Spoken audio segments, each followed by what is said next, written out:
আজকের হবে এই যে পালং শাকের ঘন্ট। কত সুন্দর শাকটা দেখেছেন, ফ্রেশ একদম টাটকা বাগান থেকে তুলে আনা। পালং শাক যে ঘন্টটা করব আজকের হবে নিরামিষ না, আজকের হবে এই চিংড়ি দিয়ে। অল্পই চিংড়ি, কিন্তু এই চিংড়িটার খুব টেস্ট বন্ধুরা। এটা একদম মাঠে যে ঘুনি বসাই বা মুগড়ি বসাই তাতে পড়ে, একদম চিংড়িগুলো কিন্তু একদম জ্যান্ত টাটকা একদম। এই যে চিংড়ি মাছগুলো, এর টেস্ট কিন্তু দারুণ। চিংড়িগুলো দেখালাম, এই যে কেটে পরিষ্কার করে ধুয়ে এনেছি। আর এখানে আমার পালং শাকও ধুয়ে রেখেছি। আর আলু, কচু, মূলো এটা দিয়েই হবে। চিংড়ি মাছ দিয়ে করবো, কিন্তু পেঁয়াজ টিয়াজ কিছু দেবো না। এটা পেঁয়াজ দিলে টেস্টটা অত ভালো হয় না। আমি এই চিংড়ি দিয়েই শুরু করব। কড়াই বসিয়ে দিয়েছি, এবার দিয়ে দেবো আমি তেল।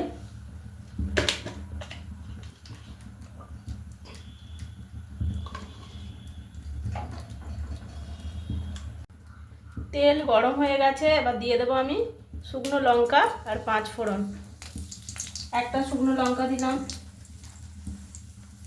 আর এই সামান্য পরিমাণে 5 ফোড়ন।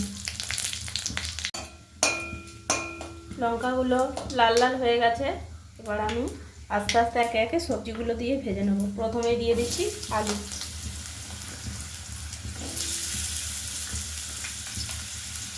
এই যে আলু, মূলো আর কচু একদম ভাজা হয়ে গেছে লাল লাল করে। এবারে এর মধ্যে আমি মশলাগুলো একে একে দিয়ে দেবো। প্রথমেই দিয়ে দিচ্ছি আমি হলুদ গুঁড়ো,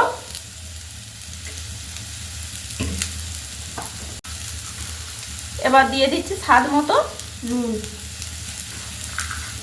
এটা জল ছাড়া হবে, জল দেবো না এর মধ্যেই, শাকের জলে আনাজগুলো সেদ্ধ হবে, ওই জন্য ভালো করে লাল করে ভেজে নিতে হবে।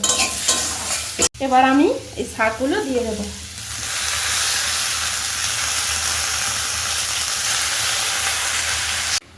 এই যে এবার এই চিংড়িগুলো এর মধ্যে দিয়ে দেবো। আমি কিন্তু চিংড়িগুলো ভাজিনি, এগুলো কাঁচা দিলেই বেশি টেস্ট হয়, ভেজে দিলে অতটা টেস্ট হয় না, ওই জন্য আমি কাঁচা দেবো।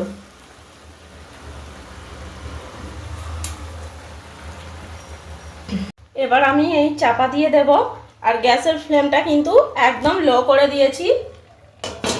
এই শাকের থেকে যে জল বেরিয়েছে এই জলেই সব সেদ্ধ হয়ে যাবে সুন্দরভাবে। আমার পালং শাকের ঘন্ট প্রায় হয়ে এসেছে। এবার আমি এতে হালকা করে মিষ্টি দেবো, দিয়ে নামিয়ে নেব। এই সামান্য পরিমাণে আমি দিয়ে দিচ্ছি চিনি। এটা একটু মিষ্টি মিষ্টি হলে খেতে ভালো লাগে। আর আপনারা চাইলে কিন্তু এর মধ্যে বড়ি দিতে পারেন, বড়ি দিলেও কিন্তু টেস্টটা খুব ভালো হয়।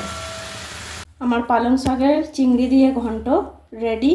আর এই রেসিপিটা যদি ভালো লেগে থাকে, জিনিয়া রান্নাঘর চ্যানেলটিকে সাবস্ক্রাইব করবেন, লাইক করবেন, আর প্রচুর প্রচুর ভিডিওটাকে শেয়ার করবেন। পাশে থাকবেন বন্ধুরা।